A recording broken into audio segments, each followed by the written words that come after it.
حاضر کرام ہیں ان کو خاص طور پر مبارکباد پیش کرتا ہوں۔ ماشاء اللہ انہوں نے بڑی محنت کی ہے، بڑا مشقت کا کام ہے۔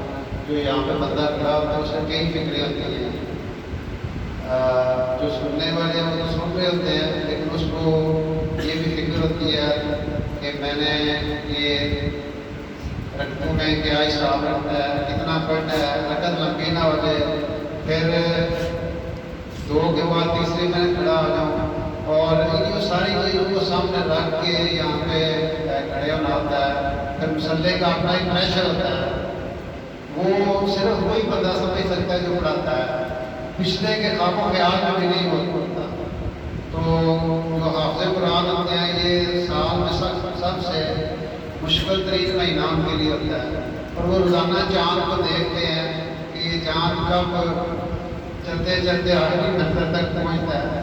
اس لیے اللہ تعالیٰ ان کو بہت ضائع کر دے حافظ صاحبان جو انہوں نے سنایا ہے اور سنا ہے، اور ظاہر ہے سننے والے کو بھی مکمل طور پر حاضر رہنا پڑتا ہے، پھر کہیں جا کے وہ بیچ میں سے ظاہر ہے کبھی بیشی ہوئی جاتی ہے۔ تو اللہ تعالیٰ یہ قبول کرے، اور اللہ تعالیٰ یہ جو قرآن کے ہر لفظ پہ جب ہم قرآن نماز میں کھڑے ہو کے پڑھتے ہیں تو حدیث مبارکہ ہے کہ ایک لفظ پہ 100 نیکیاں ہیں، اور اگر نماز میں بیٹھ کے پڑھا جائے تو ہر لفظ پہ 50 نیکیاں ہیں، اور اگر باوضو پڑھا جائے تو 25 نیکیاں ہیں، اور بغیر وضو کے پڑھا جائے تو 10 نیکیاں ہیں، اور جو بندہ صرف سنتا ہے قرآن کو ہر لفظ پہ ایک نیکی اس کو بھی ملتی ہے۔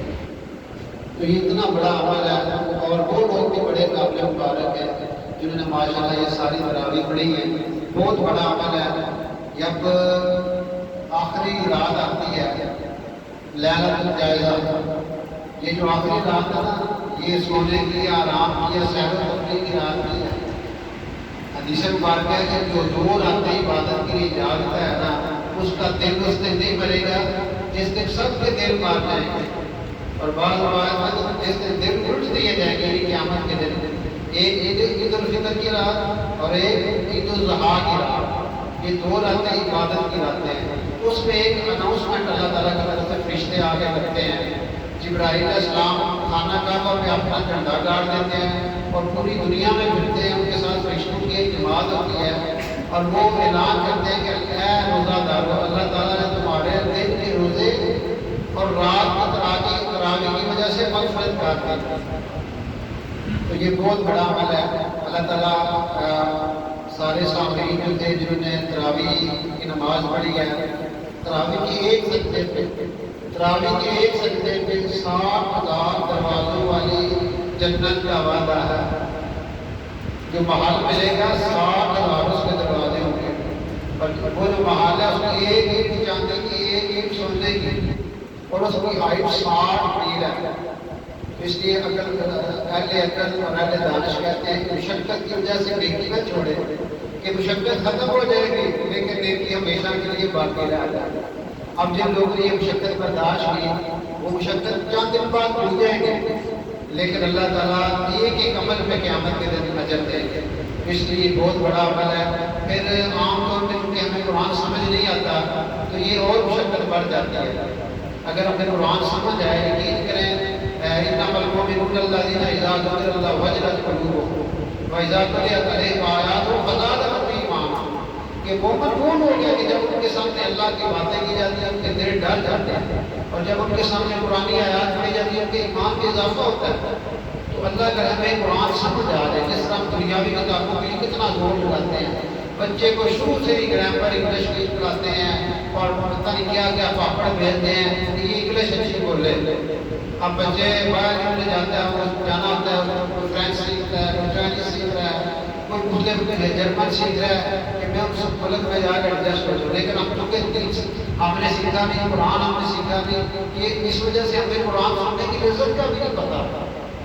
آپ دیکھیں مکہ بیت اللہ میں جاتے ہیں، مسجد نبوی شریف میں جاتے ہیں، وہاں لوگ جو قرآن سن رہے ہوتے ہیں جنہیں سمجھ آ رہا ہوتا ہے ان کی آنکھوں سے آنسو جاری ہوتے ہیں۔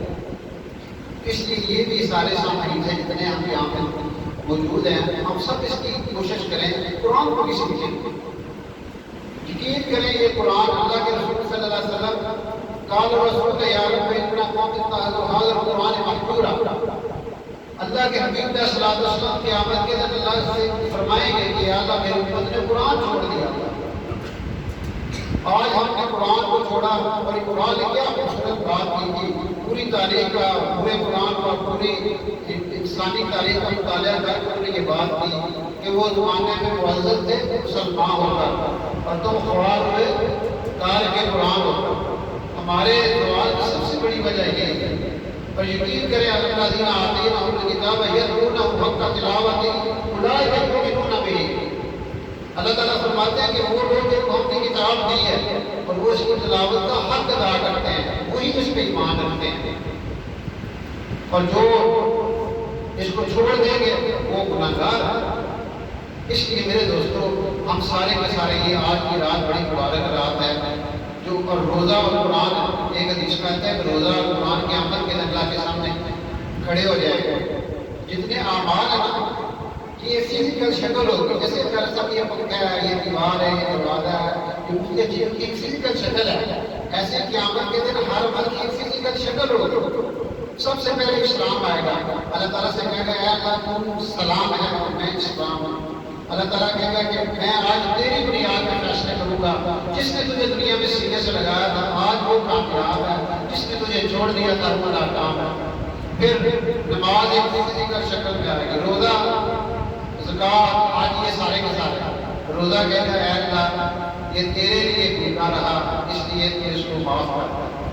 قرآن کہے گا کہ یہ تیرا کلام مجھے سننے کے لیے یہ تراویح میں کھڑا رہا، یا اللہ اس کو معاف کر۔ روزے اور قرآن کی شفاعت قبول کی جائے، اس لیے اللہ ہمیں موقع دیتا ہے۔ ہمارے نبی علیہ السلام ہر سال دور کیا کرتے تھے، ابراہیم علیہ السلام تشریف لایا کرتے تھے اور آپ علیہ السلام سے قرآن سنا کرتے تھے۔ آخری سال جو آپ کا تھا 2 دفعہ دور کیا، اس لیے الحمدللہ یہ پوری مسلم امہ میں بھوک ہار افعال اس عمل کو کرتے ہیں اور پوری امت الحمدللہ اس عمل کو زندہ کیے ہوئے ہے۔ مسجد نبوی شریف میں، بیت اللہ شریف میں اور ساری دنیا میں مصنوعی عمل ہوتا ہے۔ اللہ تعالیٰ ہمارے اس عمل کو قبول کرے۔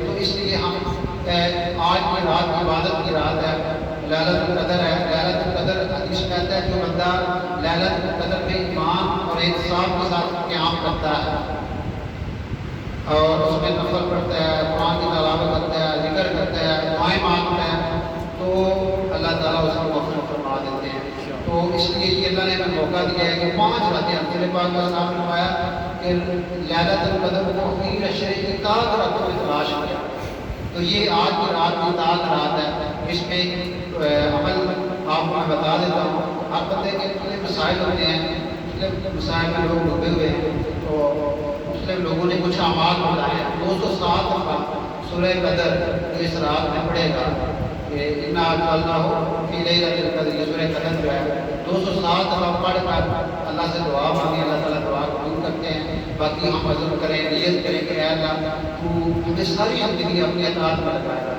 ہم تیرے بندے ہیں، تیرے نبی کی امتی ہیں، تو نے ہمیں کتاب دی ہے، ہمیں کتاب کا حق ادا کرنے کی توفیق دے۔ جو بندہ روزانہ سورہ ملک کی تلاوت کرتا ہے شام کو، اس کو عذاب قبر نہیں ہوگا۔ اگر کسی وجہ سے اس کو عذاب اس کی طرف آئے گا بھی نہ تو وہ صورت اللہ تعالیٰ سے جھگڑا کرے گا کہ یا اللہ یا اس کو عذاب نہ ہو یا مجھے قرآن سے نکال۔ سورت ملک کی شفاعت اور سفارش قبول کی جائے گی۔ پھر جو بندہ حدیث میں آتا ہے سورت قدر، سورت یہ جو ملک ہے اور سورت سجدہ، اگر وہ عشاء کے درمیان پڑھتا ہے اس کو لیلۃ القدر کے برابر اجر ملتا ہے۔ میکسیمم 10 منٹ لگتے ہیں سورہ ملک اور سورہ سجدہ، یہ سورہ سجدہ 21ویں پارے میں، تو اس کو اگر ہم یاد کر لیں تو کوئی مسئلہ نہیں بنتا۔ ان کو نوافل ہے، سنتوں اور نوافل میں پڑھ سکتا ہے، مگر کوئی جو سنتیں اور نوافل ہیں 30 آیتیں دونوں کی سنتوں کی، ایک آیت روزانہ یاد کریں تو بندہ اس کو یاد کر سکتا ہے۔ اور پھر یہ قرآن جو ہے یہ صرف ہمارے لیے ہے۔ تبارک الذی نزل الفرقان علی عبدہ لیکون للعالمین نذیرا، کہ وہ برکتوں والی ذات ہے جس نے اپنے عبد اور اپنے بندے پر یہ کتاب نازل کی. کیوں نازل کی؟ اس کے ذریعے سے ساری دنیا کے انسانوں کو ڈرایا جائے. ھذا بلاغ للناس وھذا بیان للناس. یہ ساری دنیا کے انسانوں کے لیے ہے. کنتم خیر امۃ اخرجت للناس. اس لیے ہم یہ بھی نیت کریں کہ ہم اس قرآن کے پیغام کو ساری دنیا کو سنائیں گے. آخری بات آپ کو بتاتا ہوں اور پھر اس کے بعد دعا کرتے ہیں. ہم ہر رکعت میں تراویح میں 20 رکعتیں پڑھتے ہیں اور 20 رکعت سورۃ فاتحہ پڑھتے ہیں. ویسے کہ ہم آپ کو نماز میں سورۃ فاتحہ کو لازمی قرار دیا گیا ہے. اس میں ہم ایک دعا مانگتے ہیں. اهدنا الصراط المستقیم. اے اللہ ہمیں صراط مستقیم پہ چلا. صراط الذین انعمت علیہم. ان لوگوں کے راستے پہ جن پہ تیرا انعام ہو. اب وہ انعام یافتہ طبقہ کون ہے؟ وہ دوسری آیت میں اللہ تعالیٰ کہتا ہے اولئک الذین انعم اللہ علیہم من النبیین والصدیقین والشہداء والصالحین. یہ چار طبقات ہیں. یہ انعام یافتہ طبقے ہیں: انبیاء، صدیقین، شہداء اور صالحین. یعنی ہر برکت میں ہم دعا مانگتے ہیں کہ یا اللہ ہمیں ان کے راستے پہ چلا. اب ایک سب حضرات نے 2 کام کیے ہیں. اگر ہم وہ 2 کام کر لیں گے ہم ان کے راہ پہ چلنے والے ہوتے ہیں. ایک کام سب نے لوگوں کو اللہ کی طرف بلایا ہے. انبیاء، صدیقین، شہداء، صالحین سب نے لوگوں کو اللہ کی طرف بلایا ہے اور مختلف انداز کے. اور دوسرا سب نے دین کے لیے اللہ کے راستے میں ہجرت کی ہے. اور سورۃ انفال میں ہمارے جتنے اسٹوڈنٹس ہیں طلباء ہیں یہ سارے کے ساتھ سورۃ انفال پڑھتے ہیں میٹرک میں. اس کا آخری رکوع آپ پڑھیں. اللہ تعالیٰ نے فرمایا کہ وہ لوگ جو ایمان لائے، ہجرت کی، ہماری راہ میں جہاد کیا، وہ لوگ الذین آووا ونصروا، جن لوگوں نے ان کو رہنے کے لیے ٹھکانہ دیا اور ان کی نصرت کی. اولئک هم المؤمنون حقا لهم مغفرۃ ورزق کریم. یہ حقیقی مومن ہے اور یہی مغفرت اور رزق کریم کے حقدار ہیں. اس لیے یہ بھی ہم اللہ سے دعا مانگا کریں کہ اے اللہ ہمیں اپنے نبی پاک علیہ السلام والے کام کے لیے قبول فرما اور ہمیں دین کی محنت کے لیے، دین کے پیغام کو ساری دنیا کے اندر پہنچانے کے لیے قبول فرما تاکہ کل ہم اپنے حبیب علیہ السلام کی شفاعت حاصل کر سکیں. اللہ کے رسول لوگوں کو جو دنیا میں جب ایک حدیث میں آپ نے فرمایا کہ اللہ تعالیٰ کا پردیسی بڑے عزیز ہے. یا رسول اللہ کون سے پردیسی؟ آپ تشریف فرما تھے صحابہ پوچھتے ہیں یا رسول اللہ کون سے پردیسی؟ فرمایا وہ جو میرے دین کو بچانے کے لیے دنیا میں واقف ہوتے ہیں. قیامت کے دن ان کا اس مرتبہ عیسیٰ ابن مریم کے ساتھ بڑا عظیم الشان کام ہے. اس کی ایک صبح شام ساری دنیا سے ملتی ہے. یہ دعاؤں کی قبولیت کا مہینہ ہے. آخری ایام چل رہے ہیں تو آج کی رات دعاؤں کی قبولیت کی رات ہے. اس میں ہم یہ بھی دعا مانگیں اللہ رب العزت ہم سب کو عمل کرنے کا دیکھیں.